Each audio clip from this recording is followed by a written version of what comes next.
அனைவருக்கும் வணக்கம். வரவு செலவு திட்ட விவாதம் தற்போது நடைபெற்றுக் கொண்டிருக்கின்றது. நாடாளுமன்றத்திலே 2 தினங்களுக்கு முன்னர் ஜனாதிபதி அனுரகுமார் திசாநாயக்கவினால் புதிய வரவு செலவு திட்டம் சமர்ப்பிக்கப்பட்டிருக்கிறது. இந்த வரவு செலவு திட்டம் தொடர்பிலே ஒரு பாரிய எதிர்பார்ப்பு இருந்தது என்று சொல்லுகின்ற போது, ஒரு புதிய அரசாங்கம், இடதுசாரி பின்புலத்தை கொண்ட ஒரு அரசாங்கம் வந்திருக்கிறது. அந்த அரசாங்கம் கடந்த வருட மறுதியிலே இடம்பெற்ற தேர்தல்களின் போது பல்வேறு வாக்குறுதிகளை வழங்கி ஆட்சிப்பிடத்திற்கு வந்திருக்கிறது. அந்த அடிப்படையிலே இந்த வரவு செலவு திட்டத்திலே பல்வேறு விடயங்கள் இருக்கும் என்ற எதிர்பார்ப்பு இருந்திருந்தது. அவ்வாறான எதிர்பார்ப்புகளோடு இருந்தவர்கள் மத்தியிலே ஒரு விமர்சனம் அல்லது அதிருப்தி ஏற்பட்டிருப்பதை அவதானிக்கக்கூடியதாக இருக்கிறது. ஆனால் ஈழமக்கள் ஜனநாயக கட்சியை பொறுத்தவரையில், எங்களுடைய செயலாளர் நாயகம் தோழர் டக்ளஸ் தேவானந்தா அவர்களை பொறுத்தவரையில், இந்த வரவு செலவு திட்டம் தொடர்பில் பெரிய எதிர்பார்ப்பு இருந்ததில்லை.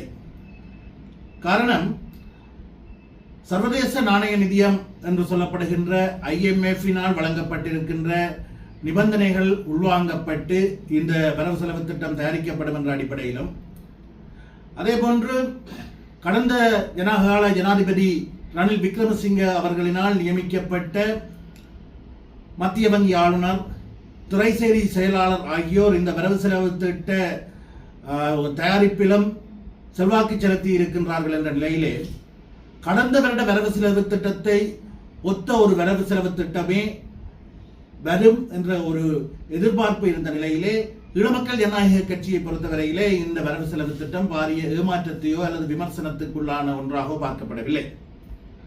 ஆனால் கிடைக்கின்ற சந்தர்ப்பங்களை, வாய்ப்புகளை பயன்படுத்தி அவற்றை சரியான முறையிலே எங்களுடைய மக்களுக்கான சந்தர்ப்பங்களாக பயன்படுத்தி கொண்டு முன்னோக்கி செல்ல வேண்டும் என்ற எங்களுடைய கட்சியினுடைய உறுதியான நிலைப்பாட்டின் அடிப்படையில் இந்த வரவு செலவு திட்டத்திலே சொல்லப்பட்டிருக்கின்ற விடயங்களை முழுமையாக பயன்படுத்திக் கொள்ள வேண்டும். இந்த வரவு செலவு திட்டத்திலே சொல்லப்பட்டிருக்கின்ற விடயங்கள் வெறுமனே சொல்லில் மட்டும் மட்டுப்படுத்தப்படாது, செயலிலும் நடைமுறைப்படுத்தப்பட வேண்டும் என்ற கருத்தினை நாங்கள் வலியுறுத்த விரும்புகின்றோம். குறிப்பாக வடக்கு கிழக்கு பிரதேசங்களிலே மேற்கொள்வதற்கு முன்மொழியப்பட்டுள்ள முன்மொழிவுகள், இன்னும் குறிப்பாக வடக்கு மாகாணத்தை பொறுத்தவரையிலே பாலங்கள் அமைப்பதற்கும், வீதிகளை புனரமைப்பதற்கும், கிராமிய வீதிகளை புனரமைப்பதற்கும் 5000 மில்லியன் வரையிலே ஒதுக்கப்பட்டிருப்பதாக முன்மொழியப்பட்டிருக்கிறது. வடக்கு மாகாணத்தை பொறுத்தவரையில் வீதி அபிவிருத்தி திணைக்களம், அதாவது மாகாண சபைக்கு உட்பட்ட வீதி அபிவிருத்தி திணைக்களத்தினுடைய மதிப்பீட்டின்படி வடக்கு மாகாணத்திலே இருக்கின்ற வீதிகளை புனரமைப்பதற்கு சுமார் 10,000 மில்லியன் ரூபாய்கள் தேவை என்று ஒரு மதிப்பீடு இருக்கின்றது. அந்த மதிப்பீட்டிலே வட்டுவாகல் பாலம், அதே போன்று தீவக பகுதியிலே குறுகட்டுவான் இறங்குதுறை போன்றவை உள்ளடக்கப்படவில்லை. ஆனால் தற்போது வரவு செலவு திட்டத்திலே ஒதுக்கப்பட்டிருக்கின்ற 5000 மில்லியன் ரூபாய்களில் வட்டுவாகல் பாலத்தை அமைப்பதற்கு 1000 மில்லியன் ரூபாய்களும் ஒதுக்கப்பட்டிருக்கிறது. அதே போன்று குறிகட்டுவான் இறங்குதுறையை புனரமைப்பதற்கு 500 மில்லியன் ஒதுக்கப்பட்டிருப்பதாக சொல்லப்படுகிறது. அதுவும் இந்த 5000 மில்லியன் நிதியினுள் தான் உள்ளடக்கப்படுமா இல்லையா என்பது தொடர்பிலே தெளிவுபடுத்தப்படவில்லை. ஆக கிடைத்திருக்கக்கூடிய அல்லது முன்மொழியப்பட்டுள்ள இந்த 5000 மில்லியனையும் சீரான முறையிலே ஒதுக்கீடு செய்து வடக்கு மாகாணத்திலே இருக்கக்கூடிய வீதிகள் முன்னுரிமைப்படுத்தப்பட்டு அவை புனரமைக்கப்பட வேண்டும். குறிப்பாக கிளிநொச்சி பிரதேசத்திலே பூநகரி, கௌதாரிமுனை, அதே போன்று கிராஞ்சி, வலைப்பாடு போன்ற பகுதிகளுக்கான பிரதான வீதிகள் புனரமைக்கப்பட வேண்டி இருக்கிறது. அவையும் இந்த திட்டத்திலே இந்த முன்னுரிமைப்படுத்தப்படுகின்ற போது பரிசீலிக்கப்பட வேண்டும் என்பதை நாங்கள் இங்கே வலியுறுத்த விரும்புகின்றோம். அதே போன்று 30,000 வேலைவாய்ப்புகள், அரச வேலைவாய்ப்புகள் வழங்கப்படும் என்று இந்த வரவு செலவு திட்டத்திலே ஜனாதிபதியினால் சொல்லப்பட்டிருக்கிறது. இந்த 30,000 வேலை வாய்ப்பு என்பது தற்போது நாடளாவிய ரீதியிலே இருக்கக்கூடிய வேலைவாய்ப்புகளுக்கான வெற்றிடங்கள் வீதாசார முறைப்படி கணிப்பிடப்பட்டு உரிய வகையில் வடக்கு கிழக்கிற்கும் அந்த 30,000 வேலை வாய்ப்புகளிலே பயந்தளிக்கப்பட வேண்டும். பயந்தளிக்கப்படுவது மாத்திரமல்ல, அந்த வேலைவாய்ப்புகள் வடக்கு கிழக்கு பிரதேசங்களிலே வழங்கப்படுகின்ற போது அந்த பிரதேசத்திலே வாழுகின்ற மக்களிலேயே பெரும்பாலான மக்களுடைய மொழியை பேசக்கூடியவர்களாகவும் இந்த மக்களுடைய உணர்வுகளை புரிந்து கொள்ளக்கூடியவர்களாகவும் உள்வாங்கப்படுவதை உறுதிப்படுத்திக் கொள்ள வேண்டும். அது தற்போது மக்களால் தெரிவு செய்யப்பட்டிருக்கின்ற மக்கள் பிரதிநிதிகள், குறிப்பாக ஆளுந்தரப்பு மக்கள் பிரதிநிதிகளுக்கு அந்த கடப்பாடு, அந்த பொறுப்பு இருப்பதாக கருதுகின்றோம். காரணம், கடந்த காலங்களிலே குறிப்பாக நல்லாட்சி என்று சொல்லப்பட்ட காலப்பகுதியிலே வடக்கு கிழக்கு பகுதியிலே மேற்கொள்ளப்பட்ட அரச நியமனங்களுக்கு வெளி மாவட்டங்களில் இருந்தும் நியமனங்கள் வழங்கப்பட்டிருந்தன. குறிப்பாக பார்ப்போமாக இருந்தால் இலங்கை மின்சார சபை அந்த நல்லாட்சி என்று சொல்லப்பட்ட காலப்பகுதியிலே வெளி மாவட்டங்களிலிருந்து பலர் நியமிக்கப்பட்டிருந்தார்கள். கிளிநொச்சி மாவட்டத்திற்கு தேவையான கிளிநொச்சி மாவட்டத்தினுடைய மின்சார சபை பிரதான அலுவலகத்திலே 12 பேர் கடமையாற்ற வேண்டிய நிலையிலே தற்போது 4 பேர் தான் கடமையாற்றிக் கொண்டிருக்கிறார்கள். ஏனையவர்கள் கடந்த நல்லாட்சி காலத்திலே வெளி மாவட்டங்களில் இருந்து நியமிக்கப்பட்டவர்கள் என்ற அடிப்படையில் அவர்கள் தற்போது தங்களுடைய சொந்த மாவட்டங்களுக்கு இடமாற்றம் பெற்று சென்றிருக்கின்ற நிலையிலே 4 பேர் தற்போது கடமையாற்றிக் கொண்டிருக்கின்றார்கள். இதே போன்று பல்வேறு காலப்பகுதிகளிலும் வெளி மாவட்டங்களைச் சேர்ந்தவர்களை இந்த வடக்கு கிழக்கில் நியமிப்பதற்கான முயற்சிகள் மேற்கொள்ளப்பட்டு வந்திருக்கின்றது. ஆனால் எங்களுடைய செயலாளர் நாயகம் தோழர் டக்ளஸ் தேவானந்தா அவர்கள் அதிகாரத்திலே ஆளுந்தரப்பாக இருந்த காலகட்டத்திலே இவ்வாறான முயற்சிகளுக்கு அனுமதித்ததில்லை. இந்த பிரதேசத்திலே வடக்கு கிழக்கு பிரதேசத்திலே இருக்கின்ற வேலைவாய்ப்புகள் நிரப்பப்படுகின்ற போது இந்த பிரதேசத்தைச் சேர்ந்தவர்களுக்கு முன்னுரிமை தகுதி அடிப்படையில் வழங்கப்பட வேண்டும் என்ற விடயத்தில் உறுதியாக இருந்து எங்களுடைய இளைஞர் யுவதிகளுக்கு பல்லாயிரக்கணக்கான வேலைவாய்ப்புகளை உறுதிப்படுத்தி இருந்தார். இது தற்போது புதிய வேலைவாய்ப்புகள் வழங்கப்படுமாக இருந்தால் 30,000 வேலைவாய்ப்புகள் சொல்லப்பட்டிருக்கிறது. அவ்வாறான சந்தர்ப்பத்திலே ஆளுந்தரப்பிலே இருக்கக்கூடியவர்கள் உறுதியாக செயற்பட்டு அதனை நடைமுறைப்படுத்த வேண்டும் என்பதை நாங்கள் வலியுறுத்த விரும்புகின்றோம். அது மாத்திரமல்ல, யாழ் நூலகத்திற்கு நிதி ஒதுக்கப்பட்டிருக்கிறது. யாழ் நூலகம் என்பது ஒரு அழிவின் சின்னமாக இருக்கப்பட வேண்டும் என்ற ஒரு கருத்து ஒரு காலத்திலே இருந்த நிலையில் இல்லை, அது அறிவின் சின்னமாக மாற்றப்பட வேண்டும், அது புனரமைக்கப்பட வேண்டும் என்ற நிலையான கருத்தை வெளியிட்டு அதை புனரமைத்து இன்று ஒரு அழகான நூலகமாக மாற்றியது எங்களுடைய செயலாளர் நாயகம் தோழர் டக்ளஸ் தேவானந்தாவுடைய பங்கு கணிசமானது. இந்த நிலையிலே அந்த யாழ் நூலகத்திற்கான அபிவிருத்திக்காக நிதி ஒதுக்கப்பட்டிருக்கின்ற சூழலிலே அவை உட்கட்டமைப்பு மற்றும் கணனிகளை பொருத்துவதற்கான நிதி ஒதுக்கீடாக சொல்லப்பட்டிருக்கின்ற போதிலும் எங்கள் செயலாளர் நாயகத்தினுடைய சிந்தனை எவ்வாறு இருக்கின்றது என்று சொன்னால், அது நவீன உலகத்தை மாறி வருகின்ற நவீன உலகத்தை எதிர்கொள்ளும் வகையில் ஒரு கணனி மயப்படுத்தப்பட்ட அல்லது டிஜிட்டல் மயப்படுத்தப்பட்ட ஒரு நூலகமாக மாற்றப்பட வேண்டும். அதனூடாக தென்னாசியாவிலேயே ஒரு பிரபல்யமான ஒரு தனித்துவமான நூலகமாக இருந்த யாழ் நூலகத்திற்கு ஒரு புதிய பரிமாணத்தை வழங்க வேண்டும் என்ற அடிப்படையிலே இது தொடர்பிலே ஜனாதிபதி அவர்களுக்கும் எங்களுடைய செயலாளர் நாயகம் விரைவிலே ஒரு கடிதத்தை எழுத இருக்கின்றார். அது டிஜிட்டல் மயப்படுத்தப்படுகின்ற போது இளைய தலைமுறையினருக்கு அந்த யாழ் நூலகத்தினுடைய பலன்களை நன்மைகளை இலகுவாக பெற்றுக்கொள்வதற்கான ஒரு வாய்ப்பாக அது அமையும் என்று நாங்கள் கருதுகின்றோம். தற்போதைய அரசாங்கத்தில் அதாவது வருமானம் அல்லது மானியம் உட்பட 4,900 பில்லியன் எதிர்பார்த்திருக்கிறோம். அதே நேரத்தில் அவருடைய செலவினமாக சுமார் 7,000 பில்லியனை பார்த்திருக்கிறோம். இதில் உடவலையில் 2,200 பில்லியன் துண்டு விழும் தொகை இருக்கிறது. இவ்வாறு நிலையில இப்போ சம்பள அதிகரிப்பு மற்றும் அபிவிருத்தி திட்டங்கள் ஒதுக்கீடு சாத்தியமாக இல்லை. சம்பள அதிகரிப்பு என்பதெல்லாம் இங்கே ஒரு நடைபெற இருக்கின்ற உள்ளூராட்சி மன்றத்தை இலக்கு வைத்த ஒரு ஆலாபரணமாகவே பார்க்கப்படுகிறது. இங்க சொல்லப்பட்டிருக்கிற சம்பள அதிகரிப்பு என்பது இந்த நிதியாண்டுக்குள் மேற்கொள்ளப்படுவதற்கான திட்டமில்லை என்பதை வரவு செலவு திட்டத்திலேயே குறிப்பிடப்பட்டிருக்கிறது. அதைவிட அது 3 ஆண்டுகளிலே பூர்த்தி செய்வதற்கான ஏற்பாடுகள்லாம் செய்யப்பட்டிருக்கின்றது.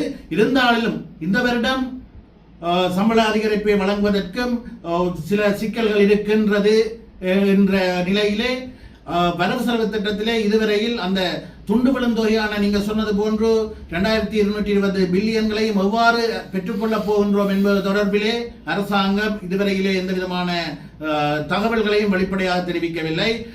நான் நம்புகின்றேன் உலக நாடுகளில் இருந்து கடன் பெற்றுக் கொள்வதற்கு முயற்சிக்கலாம். ஆனாலும் கடன் பெற்றுக் கொள்வதற்கும்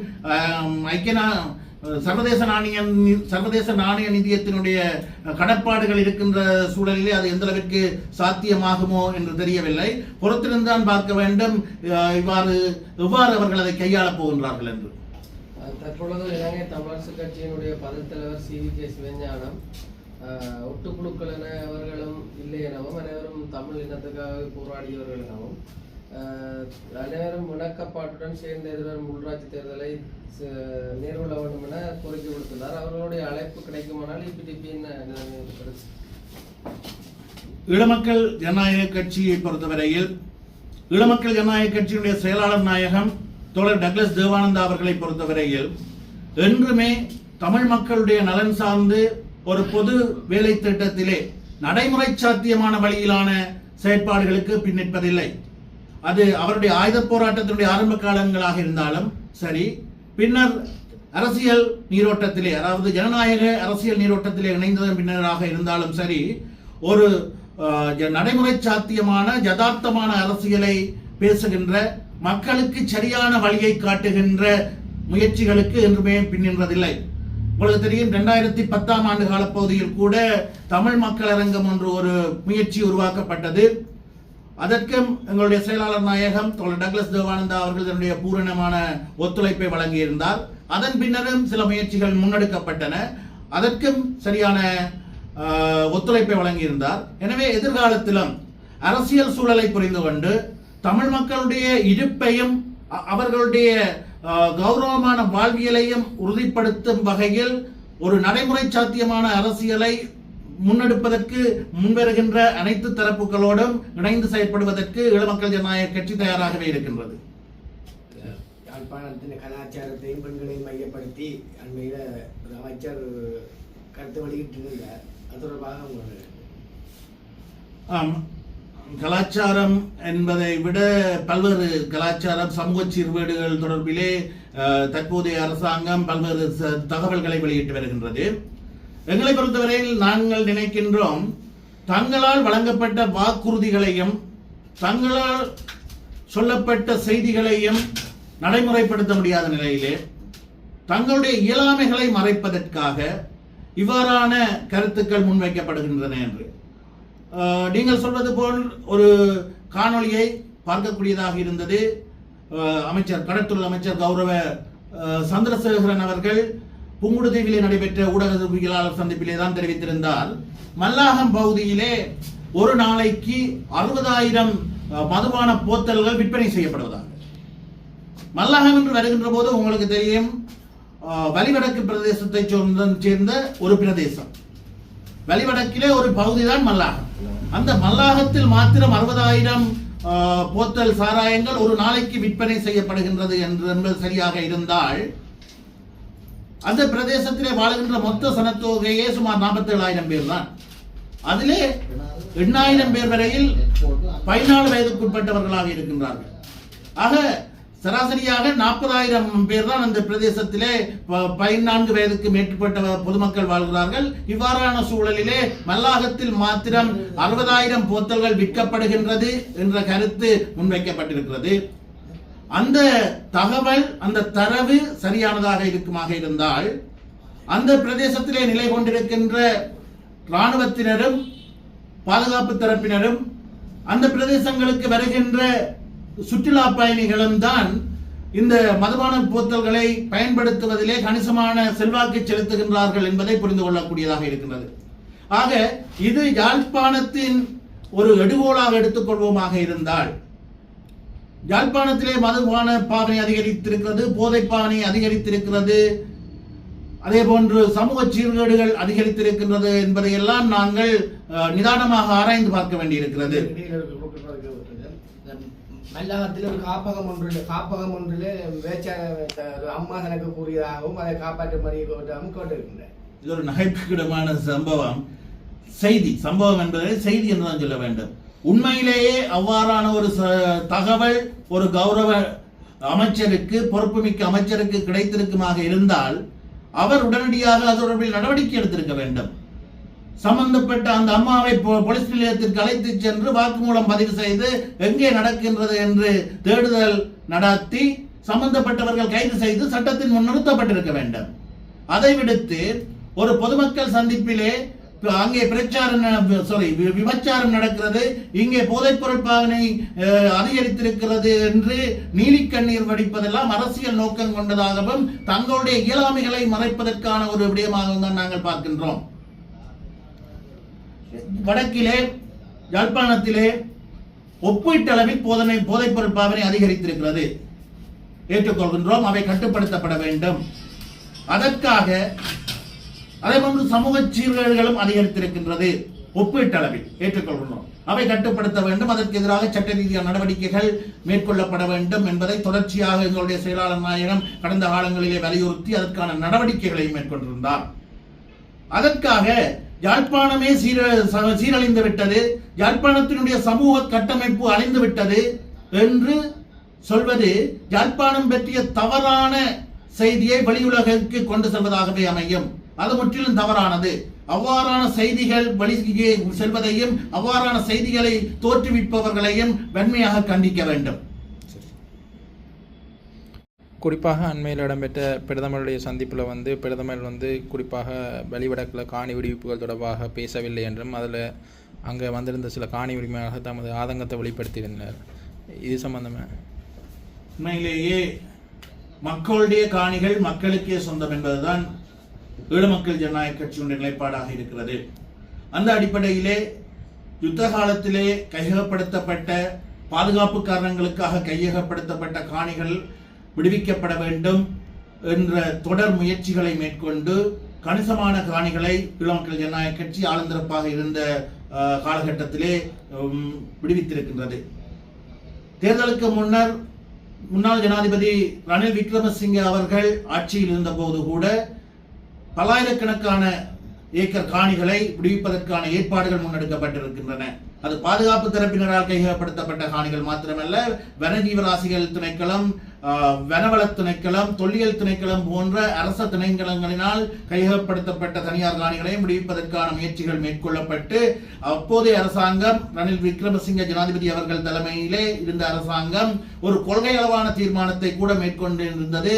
85ஆம் ஆண்டுக்கு பின்னர் சுவீகரிக்கப்பட்டது என்பதை விட கையகப்படுத்தப்பட்ட மக்களுடைய காணிகளை விடுவிப்பதென்று அந்த கொள்கை முடிவின்படி அந்த வேலை திட்டங்களும் முன்னெடுக்கப்பட்டிருந்தன.